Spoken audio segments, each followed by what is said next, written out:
Good morning, everyone. Happy Thursday morning to you, and welcome back to Morning Musings. My name is Don K. Preston. I am the president of Preterist Research Institute of Ardmore, Oklahoma. We're in the midst of our study of Daniel chapter 9, 24 and following, and I'm sharing with you that I believe that the Jewish festal calendar lies at the root of, it's the foundation of, and the proper basis for understanding Daniel 9:24. Now, I've got to tell you, I have not found this information anywhere. I have not found a single commentator that develops this. Now, I'm sure there's some out there, all right?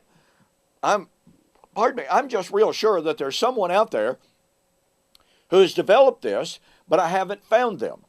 And not only that, I shared with you just the other day how my friend in Israel, a noted Hebrew scholar who knows numerous Jewish rabbis, who is familiar with all of the ancient Jewish rabbinical commentators, when I shared my information with him, he was excited. He said he had never heard this or read this himself.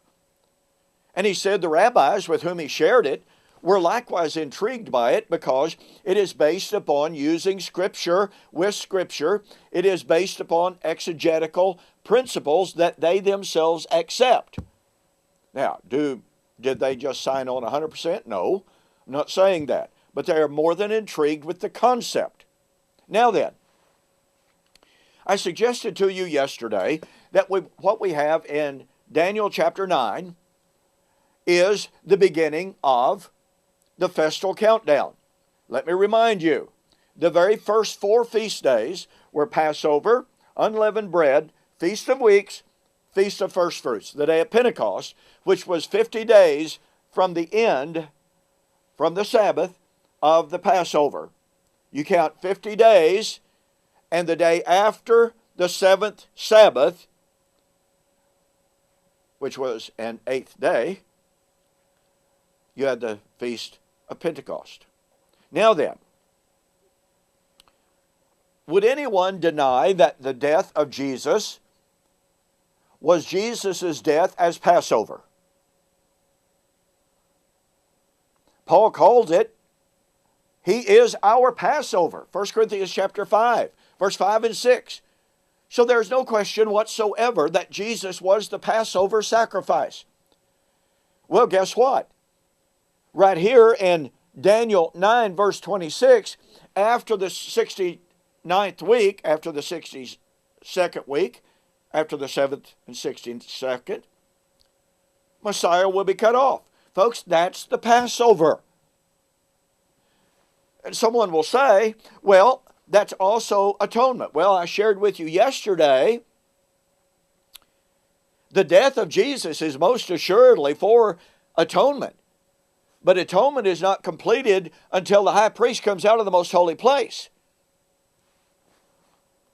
That is absolutely firm. What I'm sharing with you right here and right now is the undeniable fact that the death of Jesus as Passover is mentioned right here in the text of Daniel chapter 9. The death of Jesus is included in 2 references. Number 1, to make the atonement.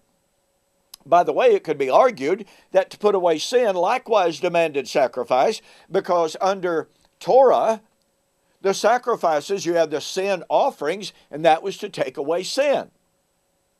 And then you have the atonement. So it could justifiably be argued that there are 3 references to the death of Jesus right there in the text of Daniel chapter 9. Well, that begins the festal countdown. And I want you to see something very beautiful. In John chapter 19, verse 31, as Jesus hung on the cross, one of his 7 sayings was, he cried out with a loud voice, and he said, "It is finished." Now, some commentators have tried to postulate and say, well, that's the 70 weeks ending. Well, that doesn't work because that doesn't get you to 34 or 35 AD. That demands a recalibration of the 70-week countdown. All right? And that doesn't provide for the fulfillment of the other 6 feast days.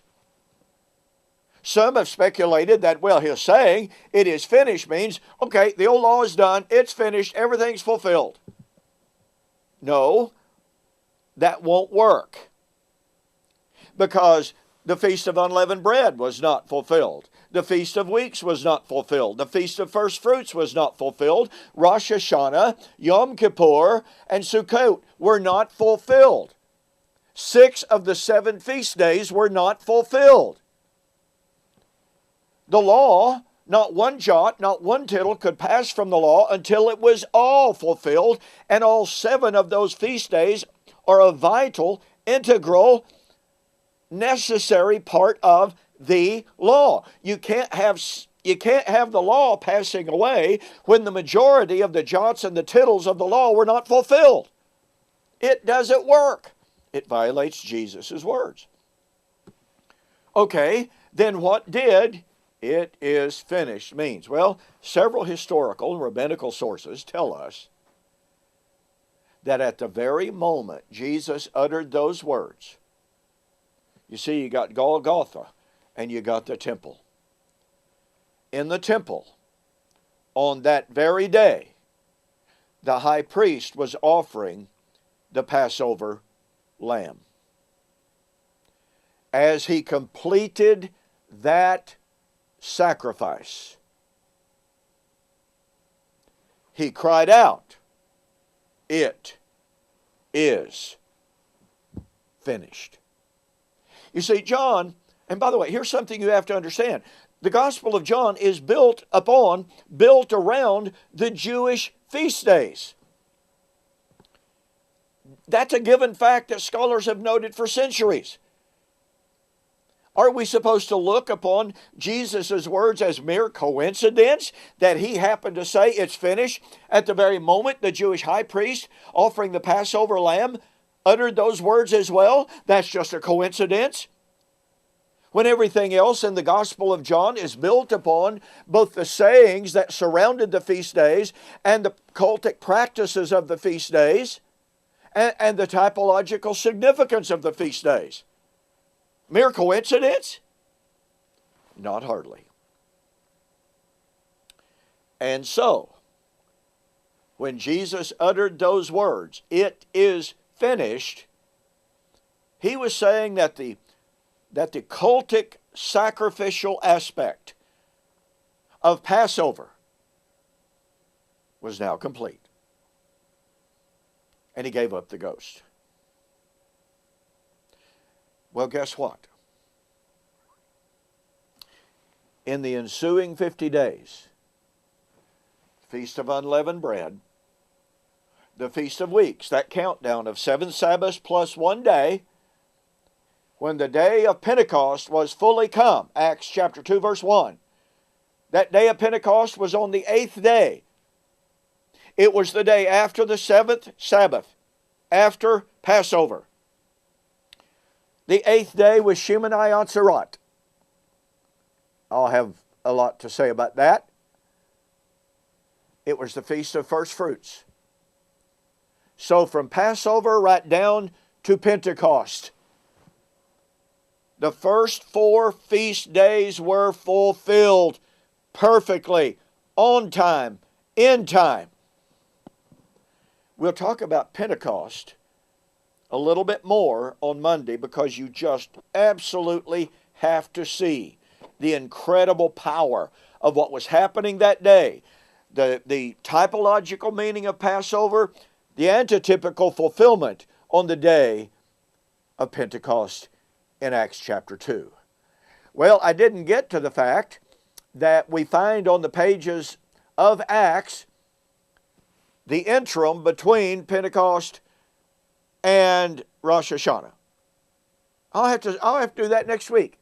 Now, don't forget, tomorrow I will continue my review and refutation of Brock Hollett's book, Debunking Preterism. You don't want to miss that. I'm going to be talking about, Brock Hollett makes this big deal about, well, Jesus was going to come as a thief in the night. And that means that no one could know when that would be, and that means it could not have been in the first century. That is such a false, illogical, unbiblical argument. And I'm going to show you that tomorrow. So I will see you on the flip side.